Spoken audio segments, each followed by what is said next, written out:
गांधी जी, जो सर्वे का आधार होता है मनोवैज्ञानिक और वैज्ञानिक आधार पर जो सर्वे होते हैं उसके सवाल भी महत्वपूर्ण है और एकदम से नकारना उचित नहीं है। जहां तक जो 7 सर्वे रिपोर्ट अभी तक आई हैं सभी में कांग्रेस को आगे दिखाया गया है और कांग्रेस के पक्ष में बेहतर परिणाम जो है सभी एग्जिट पोल के सर्वे से बेहतर आएगा, इस बात की निश्चितता ज्यादा है।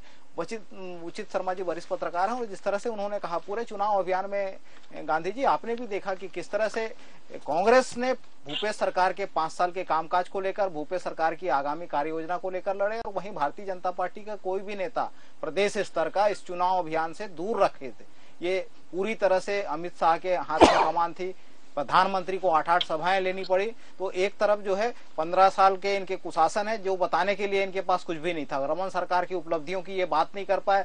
हमने 5 साल भूपेश सरकार के कार्यकाल में किसानों के लिए क्या किया, जो गौपालक है उनके लिए क्या किया, वन उपसंग्राहक, महिला, युवा, रोजगार के संदर्भ में हमने बात कही और आगे की कार्य योजना पर हमने वोट मांगा। और दूसरी तरफ भारतीय जनता पार्टी है जो केवल और केवल झूठ और गलत बयानी करके जिस प्रकार से माहौल बनाने का प्रयास किया और जिस प्रकार से ठगने का, झांसे में फांसने का, जैसे बहनों के लिए फॉर्म भरवाए, ये जो योजना लागू ही नहीं हुई। तो ये पूरा जो चुनाव अभियान है और ये एग्जिट पोल के संदर्भ में मैं यही कहना चाहूंगा कि पहले भी 2018 में किसी ने सोचा नहीं था कि कांग्रेस को 68 सीट मिलेगी। उसके बाद में जो उपचुनाव हुए 5 विधानसभा के, उसमें भी कांग्रेस को 5 में 5 जीत मिली। नगरीय निकाय और पंचायत के चुनाव हुए उसमें भी कांग्रेस को एक तरफा बहुमत मिली है। तो निश्चित तौर पर ज्यादा समय नहीं है, ज्यादा बड़ी बात करना उचित नहीं है।